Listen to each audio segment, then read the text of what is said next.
Yes. Okay. So let's begin. We are officially beginning now. While people keep joining the event. First of all, of course, thank you so much for joining us today. Thank you everyone here for joining this meeting. I am Silvana Fumega. I'm co-founder of Data Against Feminicide, and we are once again, as we do every year, amazingly, for the fourth year in a row, we can't even believe it ourselves, but we're still meeting every year in this gathering that started during the pandemic and then became stronger and turned into a space that at least we hope, we look forward to it every year. But it seems we are not the only ones. As people mentioned in the chat, we have over 300 people from 70 countries from all over the world. Over a third of those people have said that they are either reporters, journalists, or somehow related to investigation and media. This event is organized in collaboration. Well, you probably know them all, but I'm going to name them anyway. This amazing group of people, Catherine D'Ignazio, Elena Suarez-Val, and Isadora Crucian. And we also have other people helping us. Alessandra, Mariel, thank you so much for being there, helping us with this event. We also have the support of Data Plus Feminism Lab, the Media Lab from MIT, the University of London, and ILA. As you know, every year, before we move on to logistics, a bit of housekeeping, I would like to tell you about what we're going to discuss today. Every year, we find a key theme that we can reflect upon, a key issue, and this year we are focused on the role of media and the role that media play in this fight against feminicide. Media coverage of feminicide is essential to make it visible, to make visible gender-based violence. Oh, I'm sorry. Before we continue, I would please ask you to mute your microphones if you are not participating, so it's easier for us to hear each other. And one other thing, Silvana.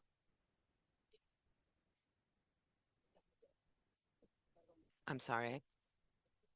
Perhaps we should mention the interpretation because so people can hear what you're saying in their languages. Okay, great. You can see it there. The mic's muted. One of the things that we want to be very clear about is that we will have a conversation in 3 languages. So that everyone can understand each other. We have interpretation in all 3 languages, English, Spanish, and Portuguese.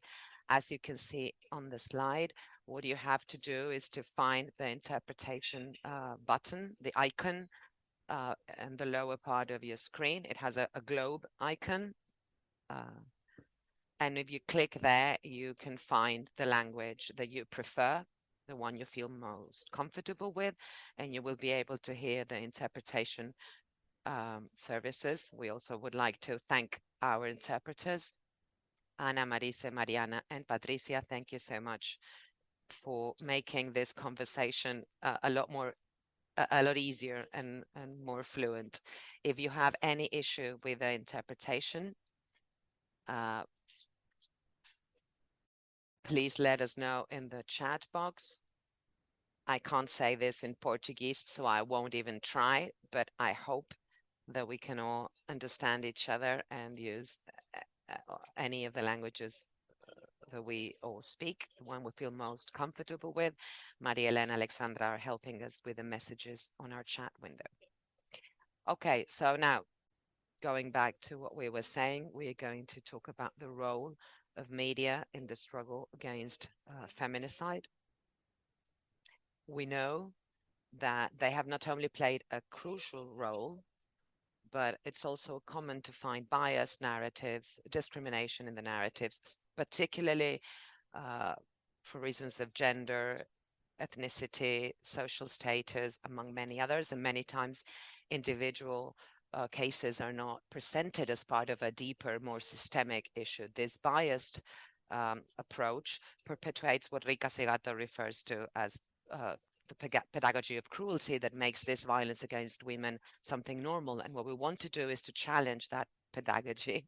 And in the past few years, as our guests will share soon, we have developed guides of good practices for covering feminicide in several countries adequately. And what we will try to do in this conversation is to explore narratives, challenges, good practices, and the responsibility of media in these issues. So the panelists from each of their different positions in their context, they will share what they know and their experiences on these issues. Now, before we present our guests today, I also wanted to show you a different set of tools that we have that we use to communicate. We need to move on to slide 3. Can we, please? Yeah, that one. So that everyone who wants to communicate with us, or if you want to do it among each other, you will find other people in the directory. They are all working in these issues or interested on these issues. And of course, if you also want to join, please let us know so we can add you there. We have a web page. We will soon have a new version with the materials that we have produced in the past few years. We haven't updated that yet, but we will tell you about that soon. Our website will not only have the materials we've developed these years, but also the materials that come from this conversation or from other similar events. And we also have a Slack chat for those people who are interested in communicating so that they can do it. And now I'm going to leave logistics aside, and I want to introduce our guests before letting Elena do her part. We have Victoria Fernández Vallo. She's an editor and a journalist at the weekly newspaper Búsqueda in Uruguay. She was the lead researcher for the Guide for Journalistic Coverage of Feminicides and Gender-Based Violence. She holds a master's degree in gender, media, and culture and teaches journalism at the Catholic University of Uruguay. Thank you so much, Victoria, for joining this conversation. We also have Cecília França. I hope I'm pronouncing it properly, but perhaps not. She's an independent journalist since 2019. She has specialized in human rights. She's a feminist, she's an activist, and she's part of NEA's Observatorio de Feminicidios in Londrina, and she's also a member of the board of the Journalists Union in the north of Paraná in Brazil. We also have Savia Hasanova with us. She's a data journalist and researcher. She works with Club Media and the School of Data in Kyrgyzstan. With us is also María Eugenia Ludueña from Argentina. She co-directs Agencia Presentes. It's an independent media agency that covers gender and human rights journalism in Latin America. And last but not least, we have Cheryl Neely, professor of sociology and criminology at Oakland Community College for almost 20 years. She earned a PhD in sociology from Wayne State University and has authored 2 books. The first one is You're Dead, So What? And her most recent one was about to launch in January 2025. No Human Involved, the Serial Murder of Black Women and Girls and the Deadly Cost of Police Indifference. So I'm sorry that I read the title in English for the interpreters. Sometimes our Spanglish gets a bit in the way. I'm going to now share these. I'm going to end these words of welcome now. I want to thank everyone again, all our guests for joining us today. We're honored to have you in this new event. And now over to Elena so she can begin the conversation. Thank you, everyone.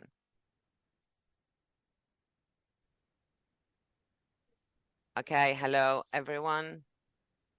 I'm overwhelmed in a good way with how many people are joining us. I love it. There's people from so many countries. We have an amazing panel of incredible women who are working with media, as Silvana explained. And as we mentioned earlier, the media is so relevant regarding feminicide for 2 key reasons. About data, talking about Data Against Feminicide, that's our project, and many of you who are here are working or want to work with data and feminicide, but media is a source of data for activists that do that. But that is very specific and very particular. I think that the main role of media regarding feminicide is how they form, how they shape culture, how they spread ideas, mainstream ideas in society, how they spread the ideas of what is good, what is right, what is wrong.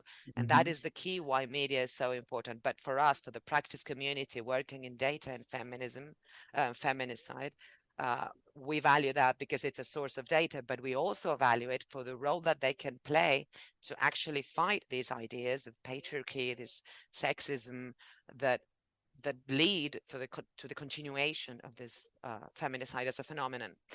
So today we wanted to open a conversation about that, thinking about that, and what we're going to do is to talk among the panelists. Of course, everyone who is here can write questions that they can put in the chat window, and we will share them.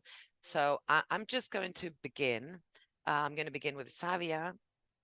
I'm wearing my earrings that I got from Kazakhstan, and that's where we met in person with Savia, though we had met before virtually.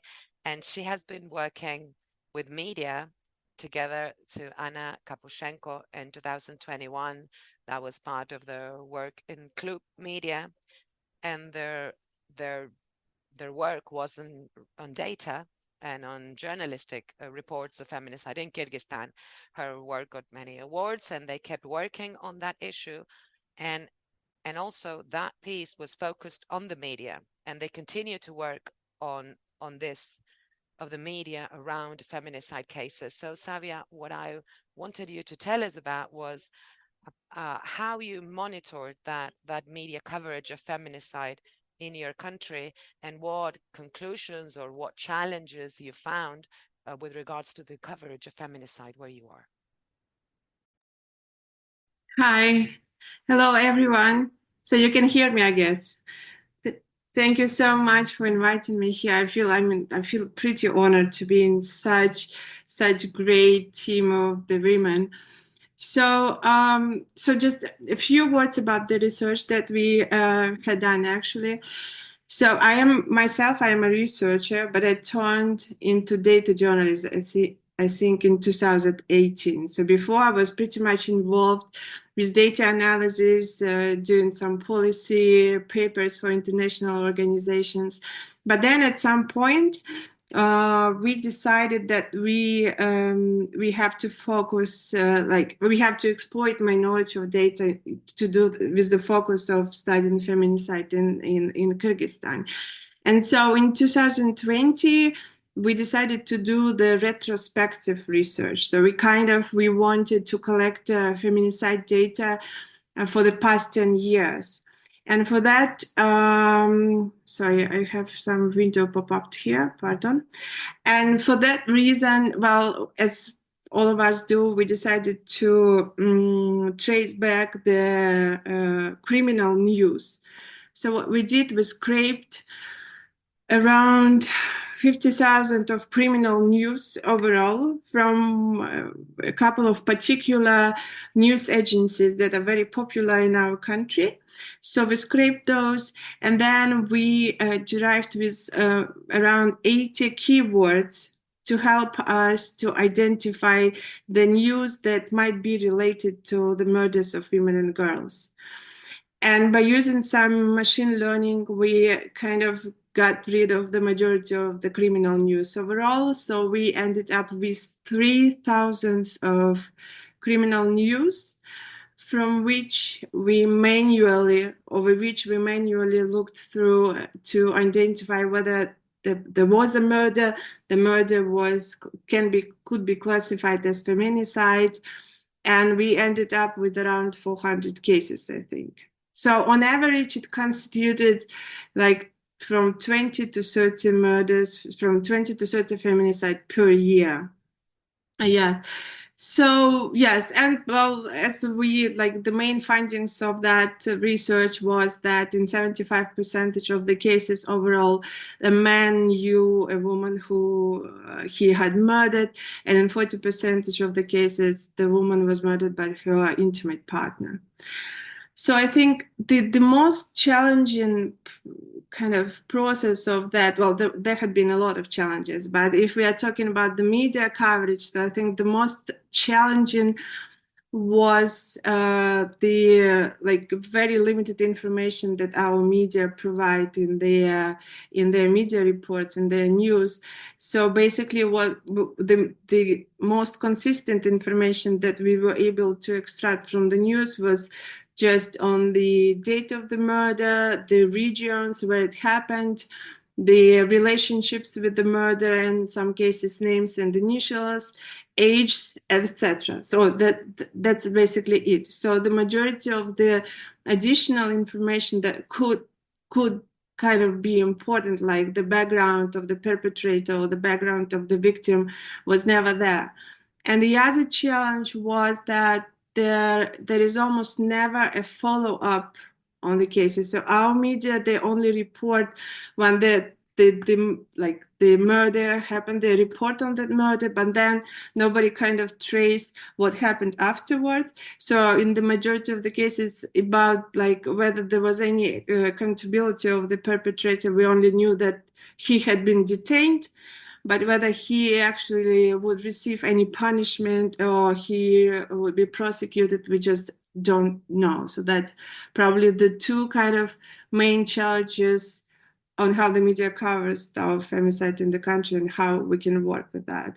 I have other challenges regarding how the media speak about that, but I think it's going to be the other question afterwards, right?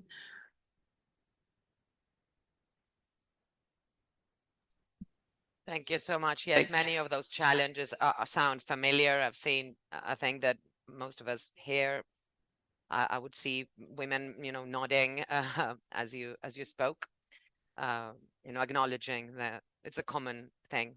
And this is a general scenario of Kyrgyzstan.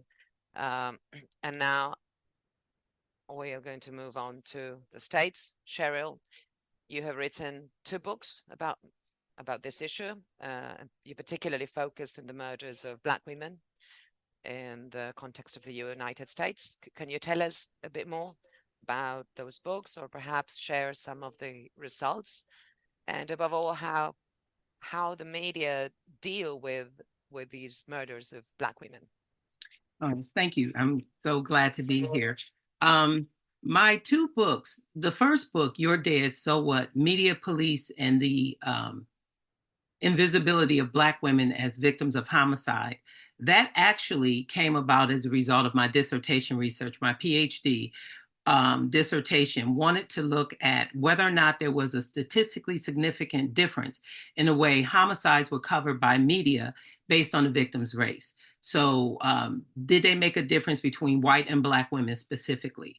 And I set up my dissertation research to see if you could predict whether or not a story would receive more wide coverage, more prominent coverage based on the victim's race. And I was able to ascertain with statistical significant difference that there was bias toward white female victims. Media would cover their stories in more detail. They would give more background about the victim. They would do follow-up stories about what the adjudication was, the adjudication process was for the offender. They would talk about the victim's personality, so forth and so on. And most of those things were missing in stories about Black women, if they were covered at all. As a matter of fact, statistically, Black women are 2 to 3 times more likely to die from homicide than white women, but their stories are far less likely to be covered in newspapers. So my second book, No Human Involved, kind of was built on the first book. So the second book, No Human Involved, The Serial Murder of Black Women and Girls and the Deadly Cost of Police Indifference, still talks about media's role in that. Because what I demonstrated in both books is that media and police have what I call an uneasy alliance. They have a symbiotic relationship where they rely on each other, but they sometimes get in each other's way. And what I found is that media, when they don't cover a story about a homicide, then the victim remains invisible, so to speak. And the less media coverage a story gets, the less likely it is going to get the attention of the police, because media puts pressure on police to solve cases. And because Black women don't get the level of media attention that they should get compared to white victims, then they're more vulnerable to serial murder.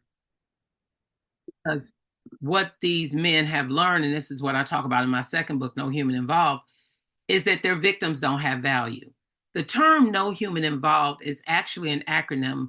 The acronym NHI, No Human Involved, is an acronym used by police widely to disparage victims that they don't feel have any value, particularly Black women, and in particular Black women with a background of drug addiction or sex work. So they don't see these women as human necessarily. Therefore, their cases are not important. And when police have that kind of attitude, media kind of parrots that also.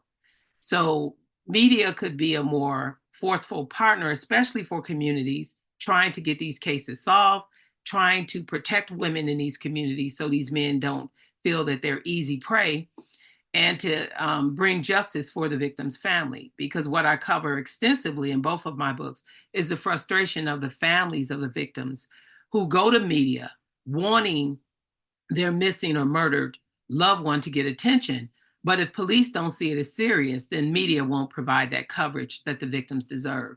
And when it comes to serial homicide, they kind of come on at the last minute. Media kind of gets involved after police have determined there's a serial killing here, as opposed to putting pressure on police to investigate these homicides as if they're serial murders. It's very interesting this that you mentioned, like this third role of the media, you know, like I mentioned source of information and also shaping culture, but you add the quest for justice. That's another place where media can appear. I've worked with many other activists, and they speak about that, the role of media in putting that pressure for the investigation, and also so that the cases stay alive. So to speak, we've heard that expression many times, to keep the cases alive. And you also bring this perspective, this intersectional view that, of course, we've seen repeatedly in the work of activists that we do, that we work with data.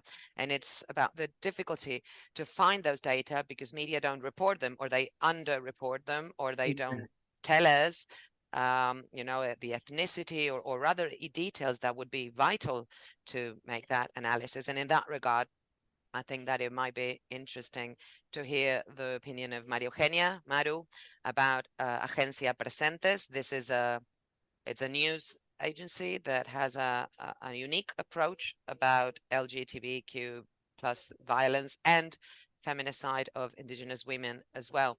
Why do you think that this is a particularly important focus, and how is this work in feminicide different from the more conventional media? Well, hello. Thanks for the invitation, and be interested in the work that we do in our agencies, where we cover violence in from the cultural and physical point of view, because we think that the concept of feminicide or femicide was an outburst in the media and sometimes was able to change some things. It's not a violence against one, but it's against everyone. I think that at Presentes, we try to focus and go deeper to these new categories of transfeminicide, femicide, travesticide, and all of them homicide. In general terms, what we do is to work close to the activism and justice. They are key elements to participate and question the public opinion. In Argentina, we had the first sentence for a trans homicide. The sentence recognized, acknowledged that there was a trans that had been homicide. So it's very important to work with organizations to learn and appreciate this specificity in this kind of homicide. The same happens with the women that LGBT that are victims of violence. All of them have in common that inter-American human rights, it's like prejudice. One of the elements of this prejudice violence has to do that these crimes are naturalized as if they were natural things. To kill trans women, persons. So from our agency, we're trying to fight all this and to have paper support for all this and to talk about this kind of violence that these groups suffer and have documents that evidence and help us to build all the data and at the same time to have a corpus, a collective corpus of data to deal with this problem.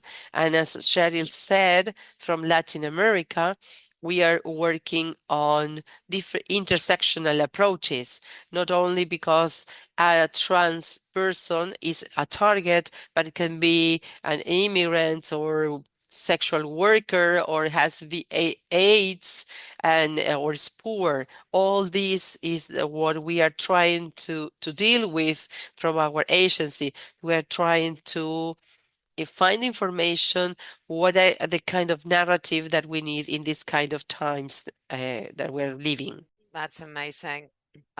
Somebody in the chat was mentioning that in some cases we have this situation where we have information of isolated events. And so this that you're saying, right? How when you report different cases, when you gather them together, when you analyze them in a group, you can see that they are part of a systemic issue. There's a pattern, it's a structural violence. And so when we talk about the role of media, well, that of course is very strong there, you know, to produce these different meanings, these different senses. And so now I thought that it might be important to invite Victoria to the conversation because she was the author of the guide for the media coverage of feminicide and gender-based violence, published last year. It was a collaboration between UN Women, CAINFO, and the Uruguayan Catholic University. So please, I would like you to tell us, how did this happen? How did you come up with making this guide of, you know, best practices? Perhaps you can share some of the key aspects, but also tell us about what was the reception of this? How did the media, the journalists receive this? My greetings to all of you. Thanks for inviting me to this instance.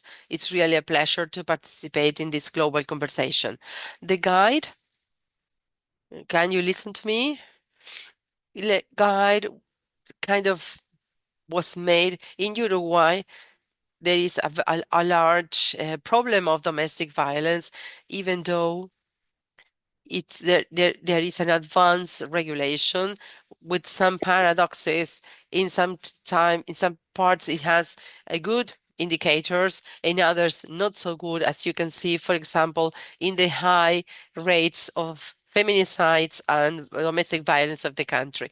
So from this diagnosis and or problem, and from seeing that in fact we didn't have in Uruguay, we journalists didn't have a guide material to lead us how to make a better coverage of these events in domestic events. So based on all this, we decided to make these guidelines, and it has to do with the reception that it had.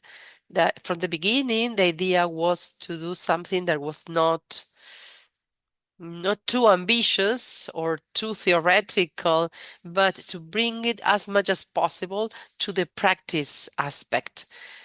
That it really is an orientation for journalists and that they can use it.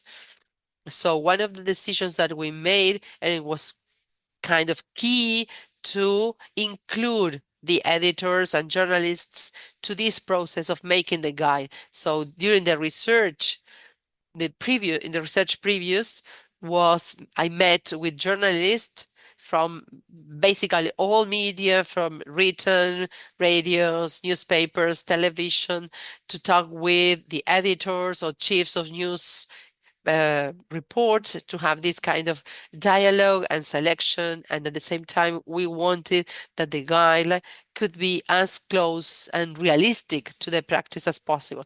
During these conversations, we asked them about their doubts they had during the practice. How can this guide could help them to work better? What kind of questions they need the answers to?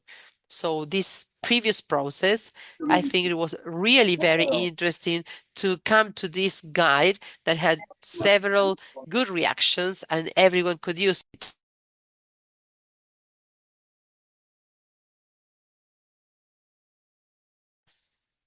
there is people that have a activists and militants participation, so that we can get to everyone that is working in the media. So perhaps we have an audience that doesn't have a higher education. So we did all this, and the other thing that we did was to meet and talk with all the conversations were off the record, and they were an inputs for this guide. We met with public and private organizations involved in the area, Homeland, Ministry of Homeland, the police, the prosecutor's office, with the National Women Institute, so we could get information, what kind of problems they had in the practice, what the solutions that they required. And we had to combine the recommendations from organizations, the problems that the journalists saw, try to combine everything. And that's when we came with these kind of suggestions, especially as you have already mentioned. I understand first that they are not isolated events. The media have to understand and communicate them. Violence, domestic violence, and homicides are part of a whole.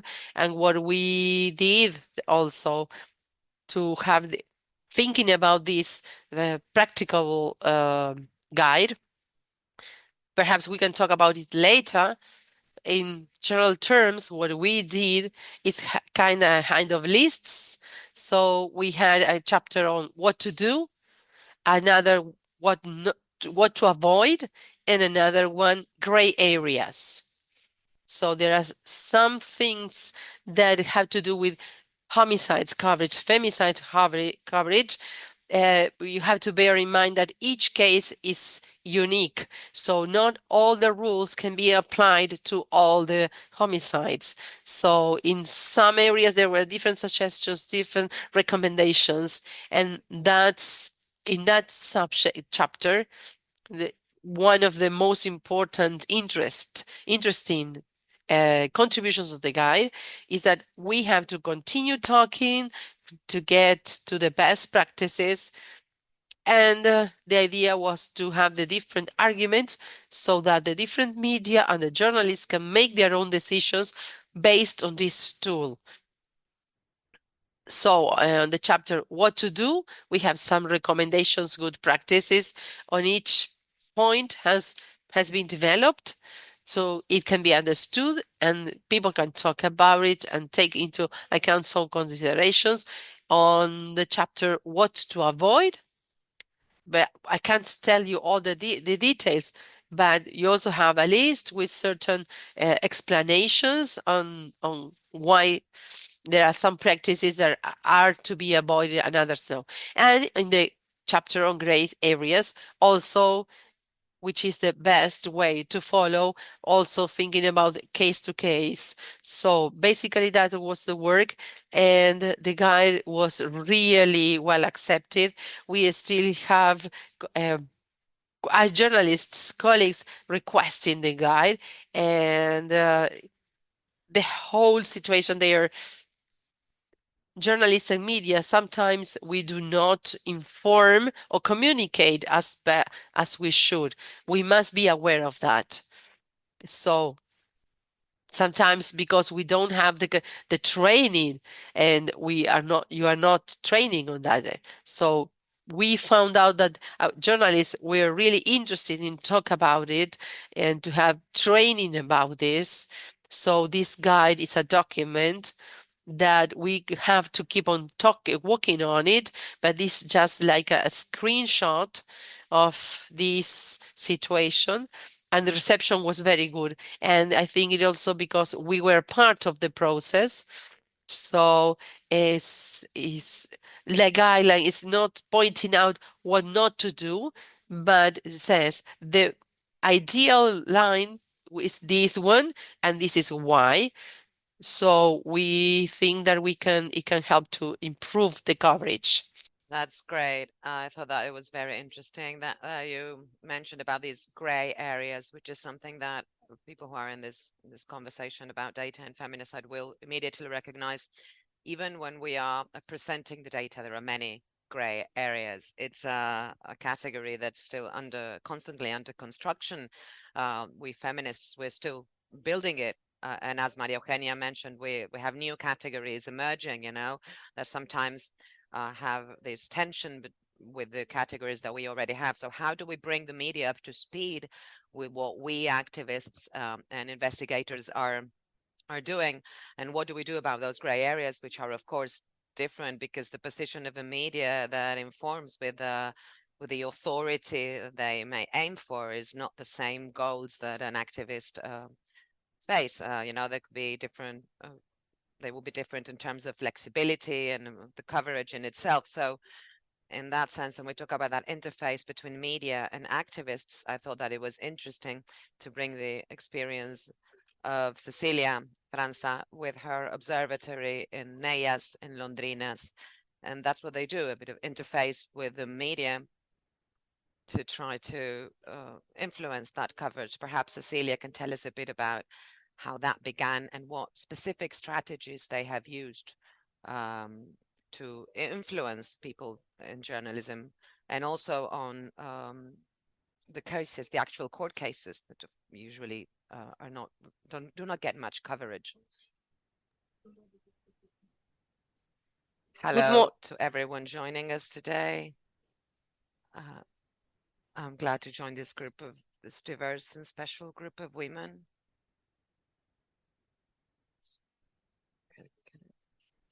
I've acted in media, and I'm also an activist, and I've been invited to talk about the work that we do with NEAS, this Observatory of Feminicide in Londrinas, a city in Brazil, in the north, in the state of Paraná. This is our area. This is where we work. We began in 2021. I have this slide just so I don't forget the key things. But if we talk about our workflow when regarding communication, what we do is we follow court cases of feminicide, feminicide attempts, and also actual feminicides. And NEAS began after a victim, an attempted feminicide, but she spent 2 years in a terminal condition. And at the time, this was about a survivor, but because she was still alive, but she was deprived of the possibility of interacting socially. So it was as if she were dead. And so that is the context of NEAS, because the week in which this woman's case was on trial, there were 2 other cases, 2 other feminicide cases, but nobody knew about them. So they were not in the news. It was not relevant. Nobody heard about it. And so we understood as activists that we should make these cases visible. Our main activity then involves that, making these cases visible. So we work with the press, with my colleague Carolina. We inform the press, we offer interviews, and it often happens that the press hears about the cases through us. When we get the release, when we get the information about the case, when the crime happens, sometimes we just have that piece of news, but then there's no follow-up. So that's what we do. We follow the trial, the court case, or we have people who are there in person doing this follow-up and ensuring the visibility. And thanks to that, to the visibility that we got, we have the possibility of holding interviews and also articles that go to social media and to the press, trying to avoid this re-victimization. We focus on those things, and then we leave our news with our information available for anyone who wants to see that in social media. We are also working on the change of language and the way gender-based violence is communicated. This is part of a small investigation that Carol and I did. We're both reporters, with both journalists and our colleagues. Some of our colleagues said, I stopped using expressions such, a crime of passion, for example, which is something that did not happen formally, but it's widely used. It's an expression commonly used, and unfortunately, it's still used in some cases. So that is basically, that is what we do, and that change, that led to some results. And so we see that there is a spontaneous interest of people who want to find out more about feminicide cases. For example, something that happened 2 weeks ago, there's this benefit of home imprisonment for some crimes. And we were asked to give an opinion, a counter opinion about the case. That is not very common in normal media. Normal press wouldn't have done that 5 years ago. So that encourages us and motivates us, because it shows us that these good practices that we're trying to instill are becoming more known. We also collaborate with the legislation around those crimes. That's more or less what NEAS does. We basically cover police information. Everybody knows about the TV shows. The most popular shows are usually very sensationalist, and what we try to do is to analyze and locate those programs as patriarchal, as something to change. And I don't think that is little. That's a great steps, relevant changes. So I'm impressed with all the things that you are saying. So now, more or less, we can get to know the realities in Brazil, United States, and some other countries, Kyrgyzstan, Latin America, and Uruguay. But we have some things in common, and everyone wanted to talk. So the next question for all of you. Can you listen to me? It's Elena asking. Okay. Okay. So I don't know. Is everyone listening now in English or listening to Elena? Okay. To open just a little bit the question about the details, which are some of those patterns, bias of the non-appropriate coverage. I don't know if that's the term, the coverage that does not foster the change in the orientation, in the approach. Which are those points that you consider more problematic in the media coverage of this kind of news? And the question is open to anyone that wants to answer first, or we can begin the round as we did in the beginning for the other question. Okay, I can begin then. In Uruguay, the coverage in the past few years, it has improved. We have to say that this crime of passion was always making the headlines, and that has been replaced for feminicide. It's widely used as a term. So there is some progress, but we still see in the news these biases that we have in how we value the behavior of men and women, for example. That is still there, because reporters are part of society too, and we are also biased, although we try to break free from them. And one of the things that we mentioned in the guide is that when you cover a feminicide, you have to think about what information is actually relevant to report that crime and which one is not. That is one of the problems we see in coverage. Is, for example, if we talk about the victim's previous behavior, for example. So some of the conversations we have with reporters are, okay, if the victim did drugs, is that relevant? Is that something worth of including in the news? Or if she had a partner outside the marriage, for example, there's just a focus on the behavior of the victim. And of course, although that's not direct, it's still somehow it justifies, although albeit indirectly, this feminicide. And so that still exists. Another issue that we find, particularly in TV, which is why we try to talk to people covering this news for television is asking neighbors about the crime.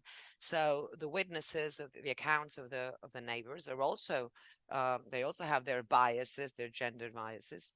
Oh, I'm sorry, could you speak a bit slower so the interpreters can follow? I'm fine. No, no worry. Don't worry. I'm sorry. It was fine anyway. This is another thing that happens that we see basically on TV news. They ask the neighbors about how they feel about their neighbor or the comments about the crime. So the neighbors themselves reproduce the, the visions, the biased gender, from what they may think about the victim's love relationships or her behavior, and perhaps the attacker was a really good guy who just had one bad day or got jealous because the victim was. So one of our recommendations, many reporters asked us about this, I'm going live, I need to cover this now, I have to ask someone, I need witnesses.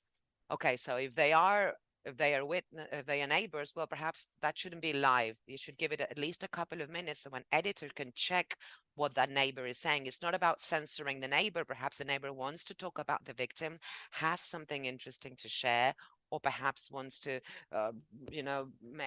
complain about the response of the police or something. So it's not about excluding that account of the witness, of the neighbors, but it's making sure that is actually relevant for the case, and it won't just reinforce gender bias, which ultimately is what contributes to the main problem, at the core of feminicide. That's just one thing. We can continue. Very well. Very good. Cheryl? Yeah, I had to unmute my mic. But these are some of the things that I found, because again, my research tends to focus on the difference between white and Black victims and how it's covered by media. And there may be some biases, in fact, when it comes to white victims. But what I find is when media focuses on elements of the victim's life, which might contribute to victim blaming. For instance, in my book, You're Dead, So What? There were two young women who were kidnapped and shot execution style in the head as a result of retribution. One of the girls had rejected a guy who was a drug dealer. She didn't like him, and they were in a club. He fired a gun at her. She went to the police, and then he tried to blackmail her not to press charges, but she continued to press charges, so he kidnapped her. But one of the things they brought up in the media was the fact that the guy was a drug dealer. So it made it seem like she interacted with unsavory people. And then they mentioned that the young women had just went and picked up a dinner or food, some food from a strip club. So I didn't understand why that detail that they went to a strip club had to be included in the story, because it made it seem like, well, these young girls are hanging out with unsavory men. They're going to strip clubs. So when the public reads a story like that, they might look at the victim as less deserving of sympathy from the public. Not consistently including a picture of the victim. Almost always when the victim was white, there was a photograph of the victim, which would humanize her to the public. But with Black women and girls, it wasn't always the case, which makes it just look like another person got murdered. She was Black, moving on. Something else that they tended to do was not mention, like Victoria talked about how they interview neighbors and stuff like that, people on the scene or whatever. But in this case, not talking with the victims' families to get more positive elements of their personality. Were they loved? Were they cherished? Did they have a funny personality? Things like that, to make the public more sympathetic to that person and see their death as a real loss. So media failed to humanize the victim for the public. I found that to be a very disturbing bias in the cases that I covered. Thank you so much. And there's a question on the chat about the perpetrators, but we're going to finish this round and then we'll go on. But Victoria mentioned about the neighbors also has to do with the perpetrators and how they appear, because sometimes they appear as, oh, but he was such a good father.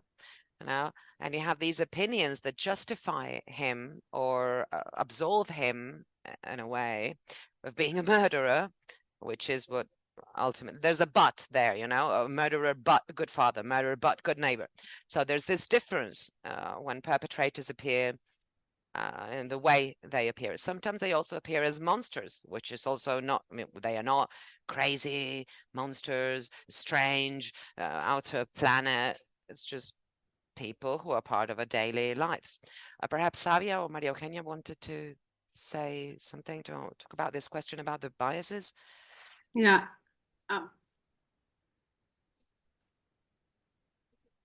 Should I go on? Okay. Sorry about that. Thank you. Yeah. So just like I'd like to bring like a little context to the country that I'm living in. So the country is quite young. We have gained the independence from the Soviet Union in 1991, so roughly 30 years ago. And the country since then had been shaken by 3 so-called revolutions. So this violent transition of powers. And so I think well, of course, it has affected the economic and social development of the country. And I think even 10 years ago, our media had a lot of other job to do rather than to think about gender sensitivity, etc. Today, plus, we are very conservative and patriarchal society. The majority of the people are living in these gender stereotypes and these gender discriminatory norms.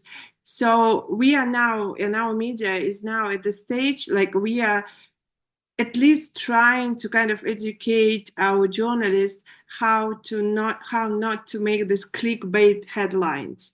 So we are not even talking about how to report about domestic violence and femicide inside your news. We are now at the stage of how to kind of not to create misogynistic headlines, because the majority of the media, they do so.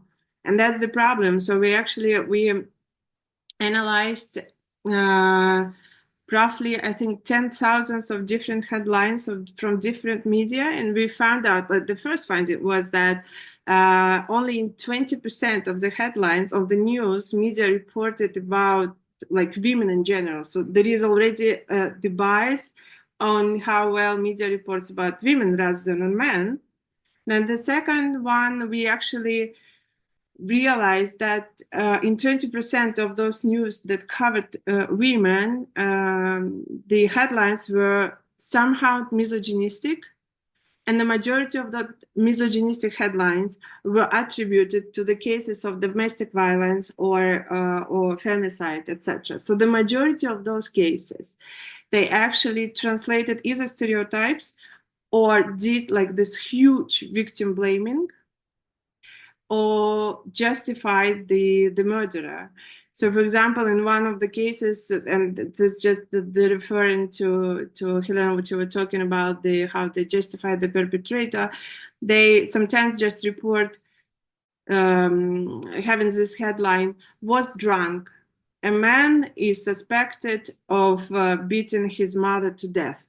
So the kind of, in this particular sentence, because in our society, what the person that is drunk is perceived not the aggravating circumstance, but something that is just kind of justifies him, right? He was just drunk, he was unconscious, he didn't realize what he has done, etc. Or I don't know, a couple of cases of victim blaming, a woman had been murdered by her husband.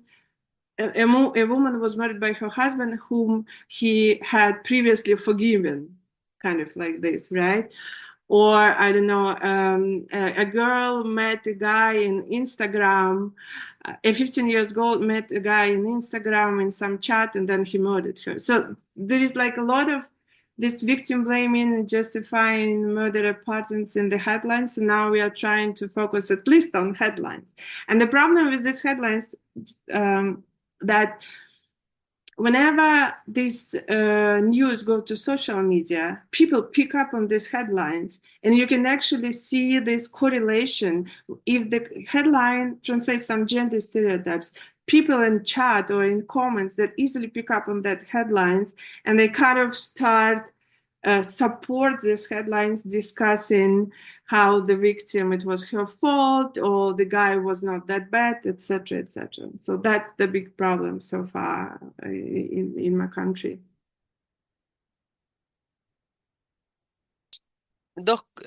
Two things that I think are essential to be mentioned. First, to have this context of violence within the broadest coverage regarding women. I sometimes look at the pictures of the front pages of the different media. They're trying, you have the small pictures of the male journalist on opinion articles. And then the other thing that you said, and it's very important, that has to do with this cultural production, is the comments below the line, where you have anything in those comments. And the media should be responsible for what happens in their homes, in their media. So perhaps María Eugenia and then Cecília to deal with these problems or bias in their contexts. Creo que uno de los problemas más comunes que se estuvo recién vinculando también en los chats y algunos comentarios al respecto, tiene que ver con la fragmentación de los relatos, ¿no? Con la repetición acrítica de los casos, en lo que hay un libro que estoy leyendo que se lo recomiendo mucho, que es de una investigadora italiana que vive en México, que se llama Resistimos el feminismo y la telaraña de poderes, y ella habla de la fosa común informativa, donde se reproducen los casos y las noticias, ¿no? Me parece importante entonces también el tema del respeto a las identidades, que es otro sesgo que vemos un montón acá, Another que bias se that we see invisibiliza is las regarding the identidades, no se las identities, how respeta. they are made invisible, they're not respected, they are seen as something exotic. This happens particularly with trans people or transvestites, and that doesn't help with the issue, because you're talking about building an identity that is something different if you make it exotic. And then there's also a problem with the invisibility.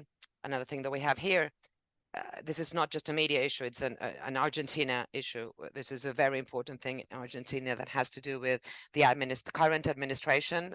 President Javier Milei does not accept gender-based violence, has dismantled institutions focused on this. And there was this attack where 3 lesbian women died. We call that a lesbicide here.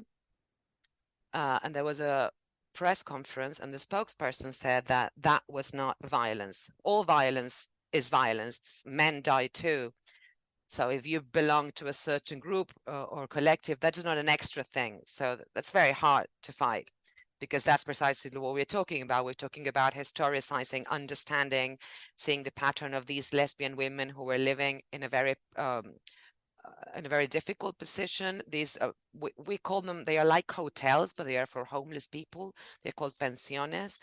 And there were many layers of discrimination that end with this ultimate, most lethal form of death, which is, in this case, lesbicide. But how do we explain that if we have the media and the government itself, that does not recognize that that exists? That's a very serious issue. And the other one is telling the truth from a binary standpoint, good and bad, as Cheryl mentioned, when you talk about the good victim and the bad victim, and I think that in that regard, just as we managed to break, at least in Argentina, with a massive movement with editors, we have one of these editors, Silvina Molina is here too. We managed to break that, the mold of the crime of passion doesn't go anymore. Nobody talks about that in those terms anymore. But trans feminicides or lesbicides, that hasn't made it yet, it hasn't crossed that line. It didn't get to what trans people call the country's emotional agenda, Yes.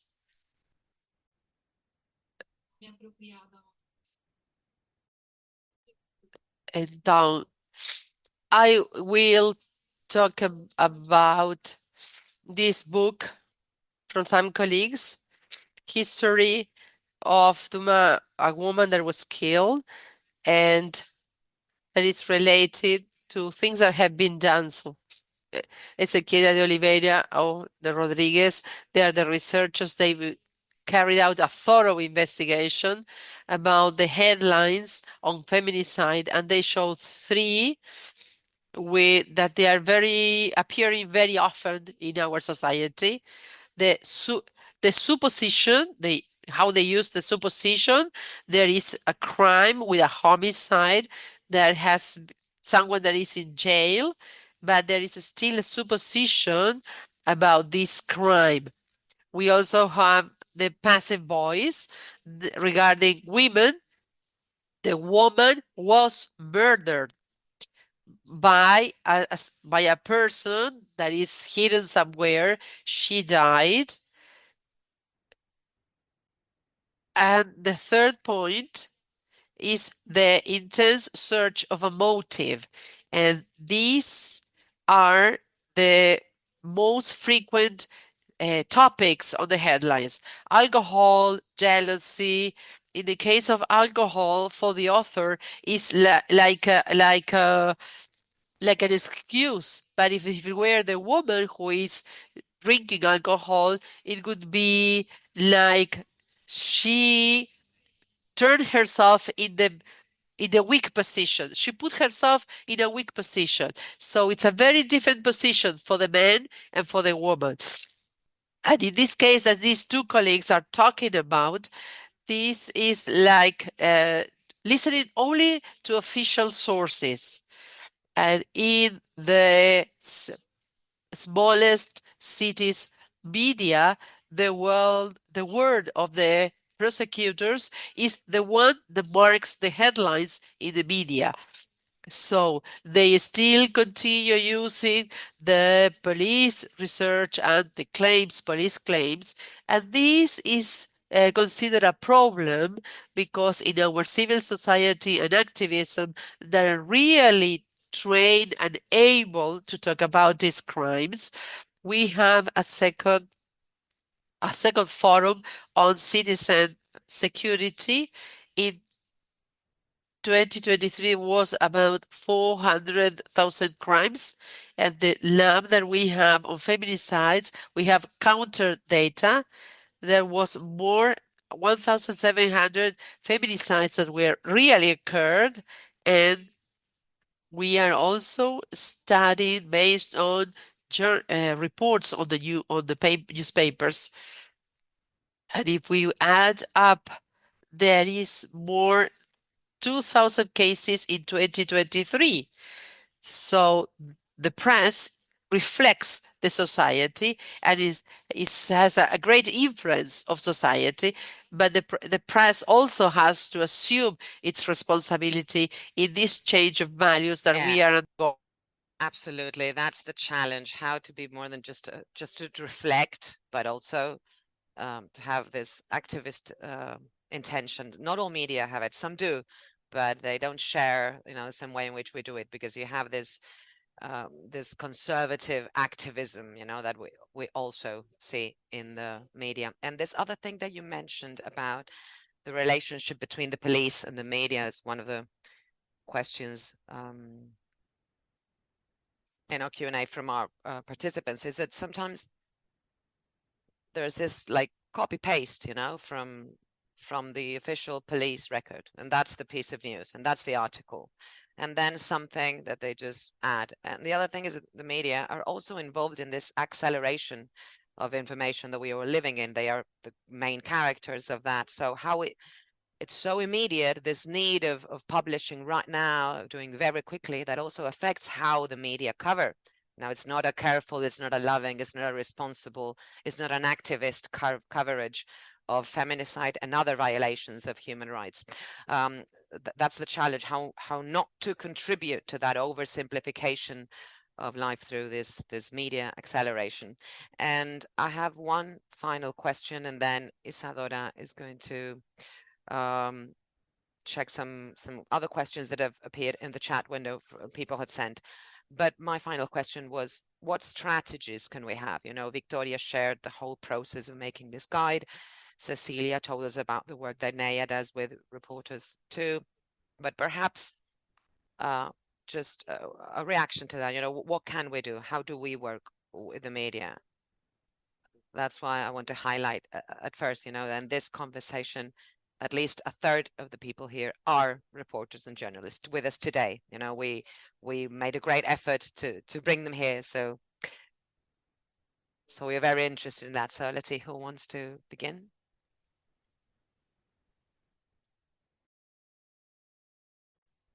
Okay, so what I found has been very helpful is when you have a more diverse newsroom, at least in the United States, we're a very multicultural society. So the more diversity you have in the newsroom, research has shown, leads to less biased reporting. Also, communities that like family members and activists trying to get attention on some of these cases of murdered women, if you can find a partner in media who could work with you. In Los Angeles, for instance, there was a series of homicides known as the Grim Sleeper killings. There was a man named Lonnie Franklin Jr. who had murdered over 12 women.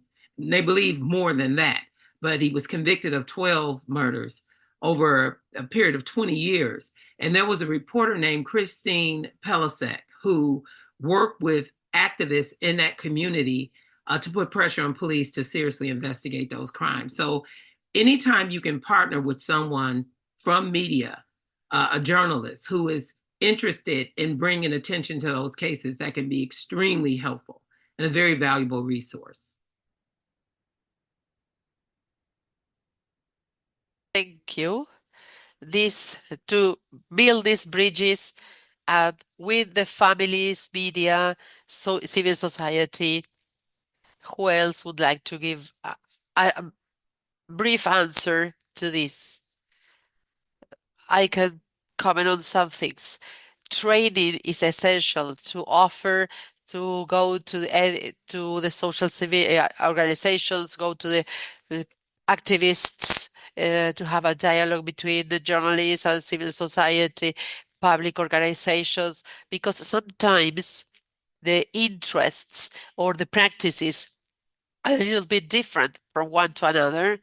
As concrete example, in the prosecutor's office, media should not talk about feminicide because it's not correct to talk about the feminicide if it has not been classified as that by the prosecutor's office, and that can take many years to be classified as feminicide. So I think that in these kind of things, dialogue is very, very important. It's very clear that it has been a feminicide, but so the suggestion is on the article talk about a supposed or alleged feminicide, but it has certain features that can identify it as a feminicide and not as a simple homicide. So this kind of conversations, dialogues between journalists and the different organizations are very important so that we can come into an agreement to a solution in the middle for a better coverage. Perhaps this is a personal point of view, but I think it's very important for the activism and journalism. Sometimes journalists are not comfortable with the word activism. I think that the coverage, we are talking as well of a very good journalistic coverage. You don't have to be an activist in order to make a good coverage. So your responsibility as a journalist is to make a good coverage of the event. So we have the responsibility to make a good coverage of different problems in the society, the economy, to be accurate and understanding the complexities of the problem. The same happens with these kind of cases. So it's a way that the message gets to all journalists so that they don't answer, I'm not an activist, so I'm not in that case. So all of us, all journalists have that responsibility. Sí, a mí a veces me retan por querer que todo el mundo sea activista. Cecilia, pero es verdad que son roles distintos. Sí, Cecilia.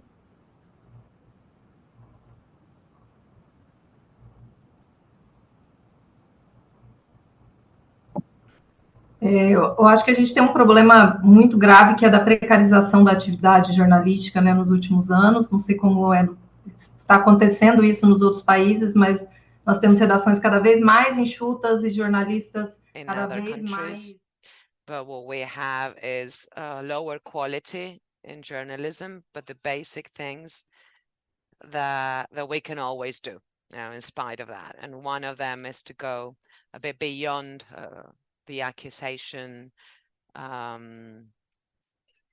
and find people in society who are working with that, other researchers, other investigators in universities, in academia. We have that. We got legislation in Brazil that we think may impact media coverage. Up until a short time, feminicide was just a characteristic of homicide, that it didn't exist legally. But after 9 October, we had this law that was passed, and that turned feminicide something, a crime in itself. So then we investigated, it's the early stages, but we are investigating all the news from last October. And if we compare them with last year, the use of the term feminicide has increased in this period, this year. And we think that that reflects this law that was passed. We believe that it's important to have a name for things that we can use. In Brazil, we're going through very complicated problems ideologically. There is a great conflict. The issue of gender has been discredited also. It's very biased. We have a case, one of our main laws against gender-based violence or domestic violence. There are many women who suffer these attacks, so we have a big battle ahead of us. But the idea is to raise awareness in society and in the press, and we believe that we are playing that part increasingly more so. We also have a more militant, more activist kind of journalism, like we call it cause journalism, which has grown in Brazil. We have many examples of feminist journalists in media. There's this feminist portal with news where we publish our news. And when we published about the use of the term feminicide, that worked very well. So we have other examples of how we put pressure on traditional media, the big media outlets. But it also, it is happening. It's very slow, but there's some progress. And I would like to add something. It would be important if we could remove the patriarchal narrative from our journalism. And that also has to do, Elena, with something that you mentioned soon, has to do with the decolonizing. For example, the production times, how long it takes to make something. I love AI for many things, but for others, we have to practice listening, hearing, being present in the territory, to be able to unravel and unveil what is happening. And in that regard, it's always very important to work near activists. Sometimes, of course, there's not a lot of budget in newsrooms, but many times we find the data and the information thanks to the activists who know what is going on and who help us put things in a timeline and into context. And so this exercise of developing more feminist narratives, new narratives, has to do with understanding the role of social inequality, the role between that and, for example, the connection between a feminicide or a transfemicide and an economic crisis or other circumstances.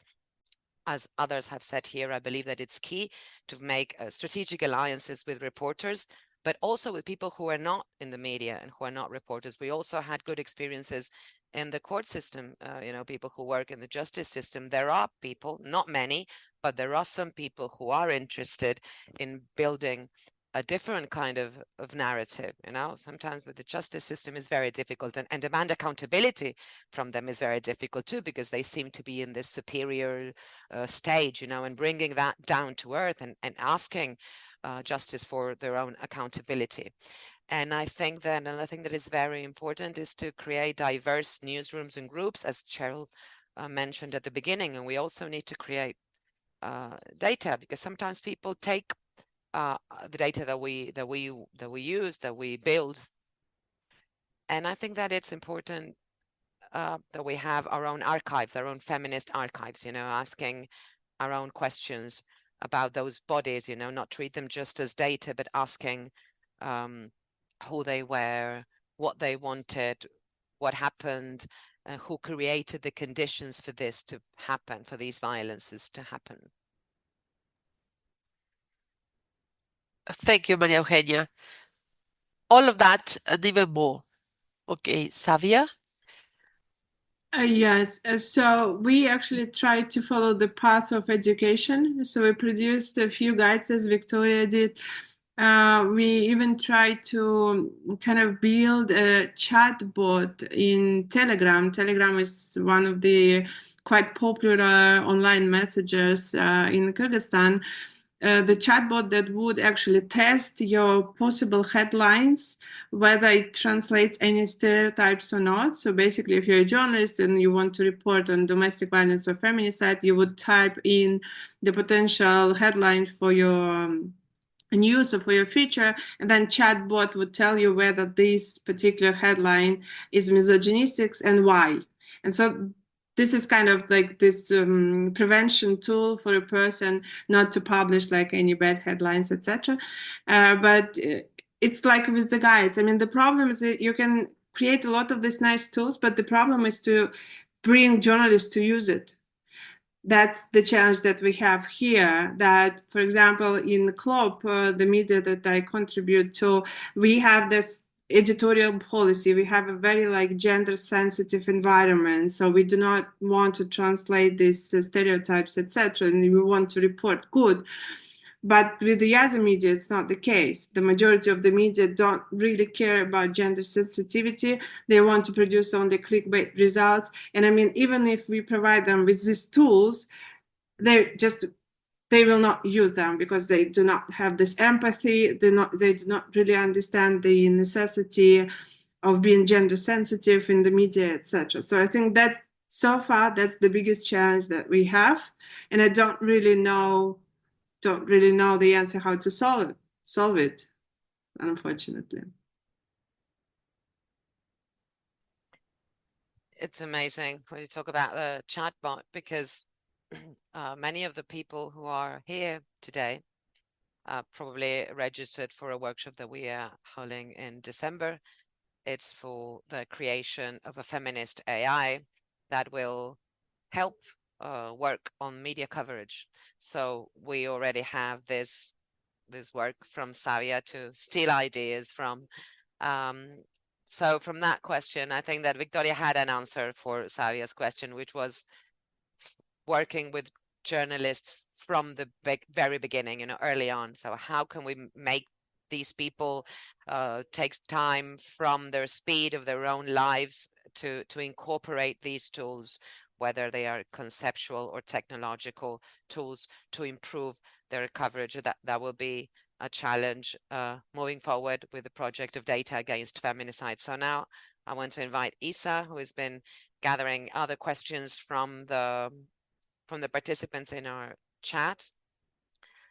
We have a couple of minutes for questions and then we will close. But thank you all so much for your amazing contributions. Obrigada, Helena. Muito obrigada a todo mundo, as panelistas também pelas reflexões e as experiências incríveis que foram compartilhadas. Nós também temos muitas reflexões, experiências, links sendo compartilhados no chat. Nós vamos tentar compilar todos para que possamos compartilhar depois junto com a gravação do evento. Eu queria destacar, né, até no interesse do tempo. We're going to share everything later, all the videos, but I would like to focus on some key questions because we don't have a lot of time. Elena has mentioned some of them before throughout the debate, but here we have one from South Africa.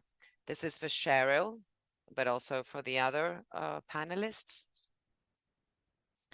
Tell us about your investigation when you realized this connection, the symbiotic relationship between the police and the media, and how that affects coverage in general. So you said, and it has to do with what Cecília mentioned too, about how is feminicide dealt with in terms of crime. Can you hear me? I can hear you. Okay, yes, I just wanted to finish the question. It has to do with this separation between feminicide and homicide, treating feminicide as a specific crime and not just a qualification, a type of homicide. If you have any comment about this in the context where you work. In the United States. So in my experience and in my research, we in the US haven't made a distinction between femicide and homicide, seeing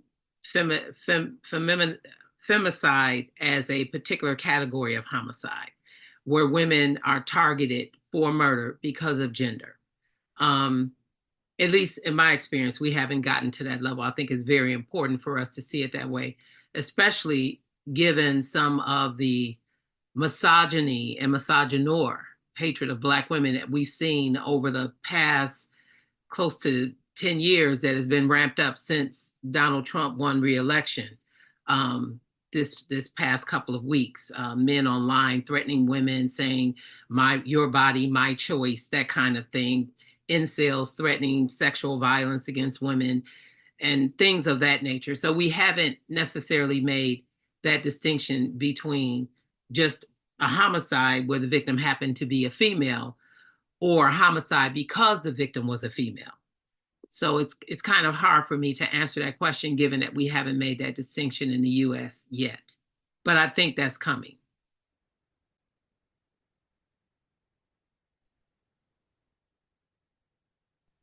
Thank you, Cheryl. I don't know if anyone else wants to make any comments. I also mentioned the legislation in Brazil, but there are some other topics. Not everything has been resolved with this legislation. For example, to use the feminine sex, not feminine gender. So using the word sex instead of gender. This is a kind of difficulty to read cases that involve women that have been stigmatized in certain professions like prostitution, because in cases of domestic violence, these victims have been marked stigmatized because of what they do for a living.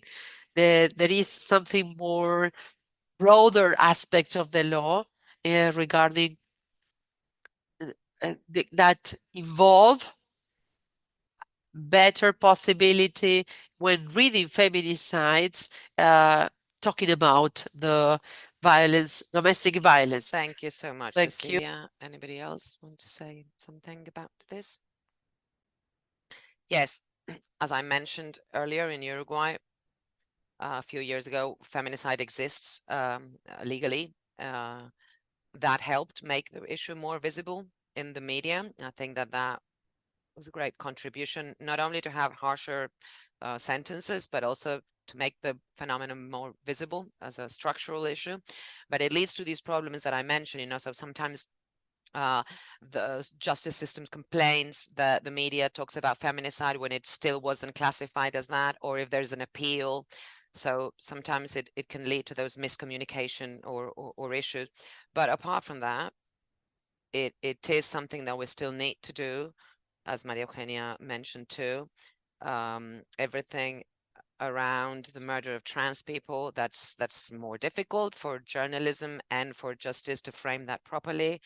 That's still a new issue, an emerging issue. We have a lot of work to do in that regard. And the other challenge that we have, I'm sorry, I wanted to say something else and it just slipped my mind. Okay, I'm sorry. If I remember, I'll tell you again. I'm sorry.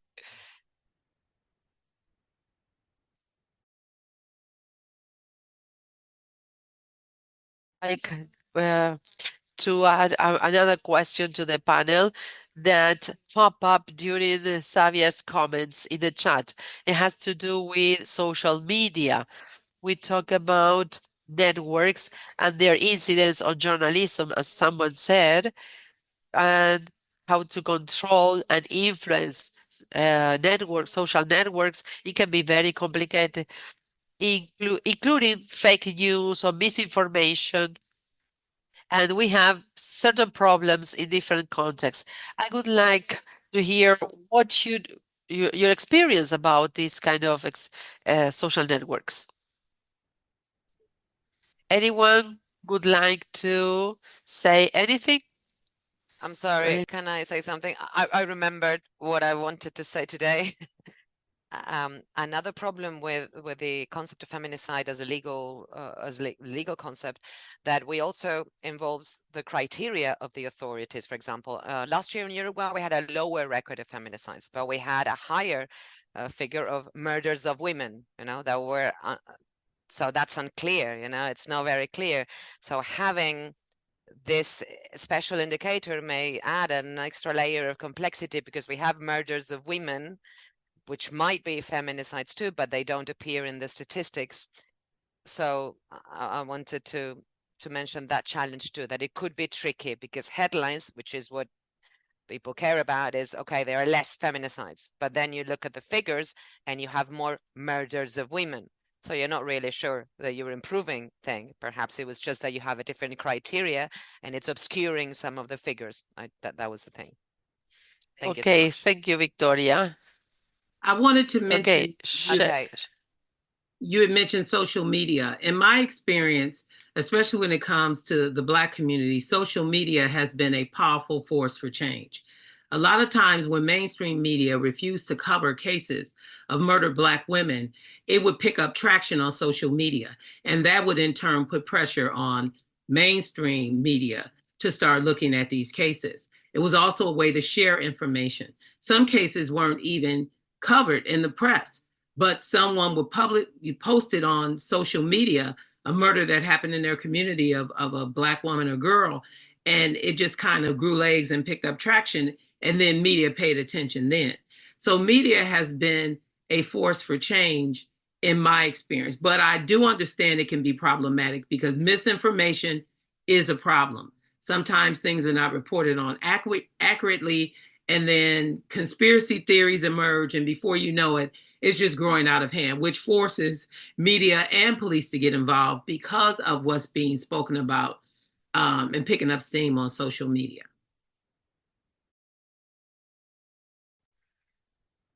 Muchas gracias, Cheryl. Cecília? Cecília? So just continue with Cheryl's idea. I think that there is something quite important regarding that groups, when talk by themselves, the indigenous groups that produce their own information regarding the violence that they suffer, including gender violence. Some groups of women are organized, are working on that, but there is a certain difficulty on the control and what is being communicated. I'm really concerned on social media that sometimes this creates an echo for machist or misogynist speeches. There's no control over this, and it doesn't help, because this ends in violence against women and girls. This is one of my greater concerns. I don't have an answer regarding how to create laws on this matter. I don't have an answer to do. This has some positive aspects, but many concerns as well. And thank you so much with everything that you have said. And we also worked in those projects about the work of the media and of everything that is informed or reported by the media. We are getting to the end of this event. So I would like to welcome Catherine, who is going to close this panel today.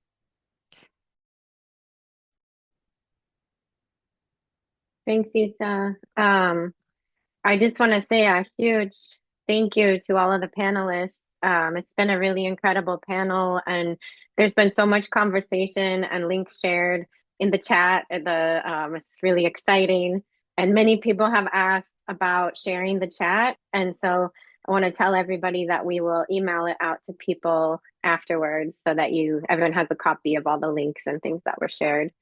I just have a couple slides we have some announcements for the end. I'm going to share screen.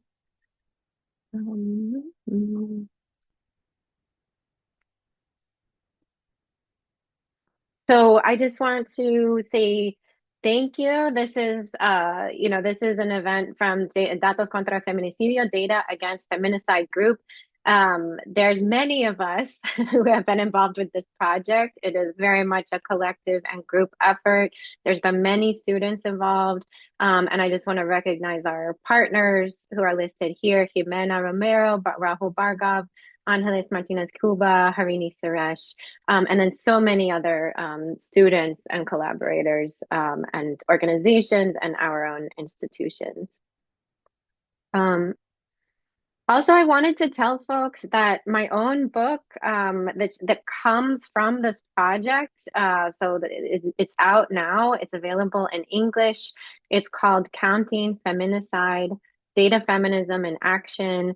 And it's a really in-depth case study of all of the data activism about feminicide transnationally and mainly focused in the Americas. And it includes the work of many of the people that are here today tries to situate this work as a really transformative form of citizen data science. And so I'd welcome folks to look at it. It's available open access, so you can read it in English. You don't even have to buy it. It's just published online.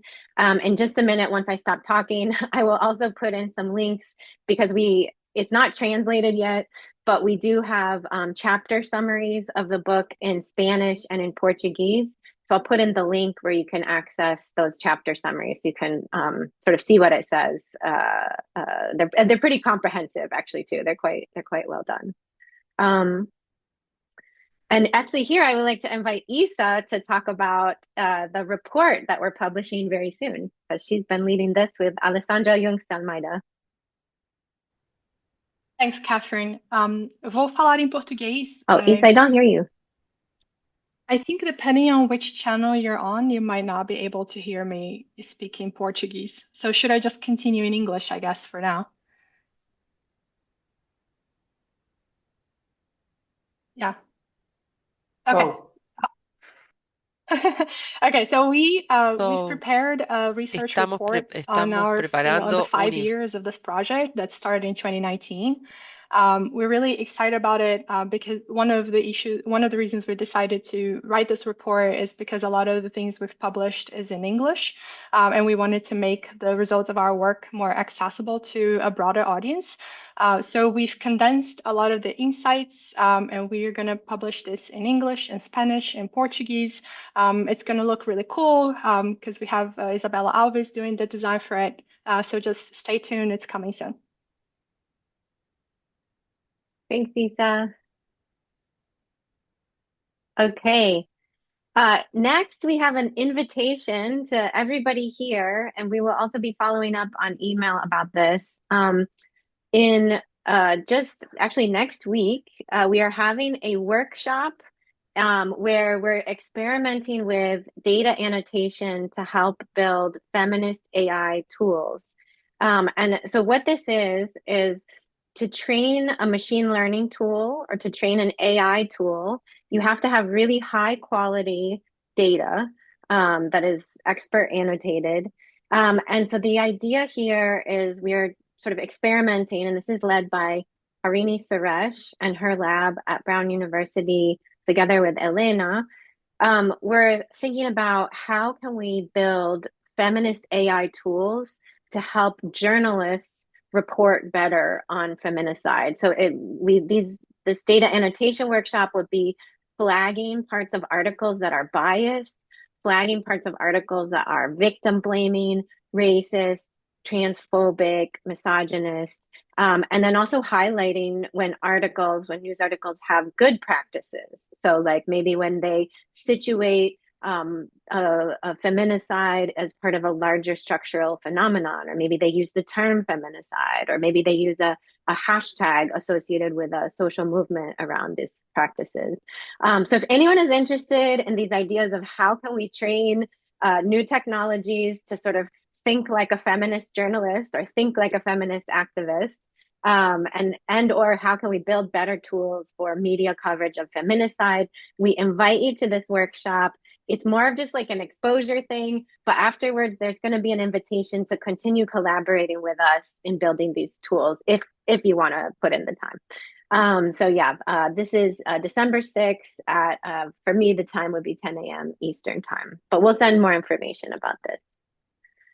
And then a huge thank you. You all saw that it's not easy to do an event with multi-language interpretation going in all the different directions across 3 languages, but I think we made it work really amazingly. And so thank you to the interpreters, Ana Pamero, Marise Carvalho, Mariana Fagundes, and Patricia Atuña. They have been with us since the beginning of these events. So for 4 years, they have been our steadfast interpreters, and we really, really appreciate them. So big round of applause for them. And then here's all those things for ways to follow us and ways to stay involved with the project. And we are so glad. These events are so inspiring just to see how many people show up from how many different places. And I think the strength is in the fact that we can come together across national boundaries and language boundaries to have these conversations. So thanks again for being here, and hopefully we can continue the conversation. Muchas gracias. Muchas gracias a las Thank you panelistas, so gracias a much, todas. panelists. Thank you, everyone. Muchas gracias a Gracias, ustedes. tengan un lindo día. Thank you. Have a great day. Tchau, muitas gracias. Muito obrigada. Gracias. Gracias. Muchas gracias.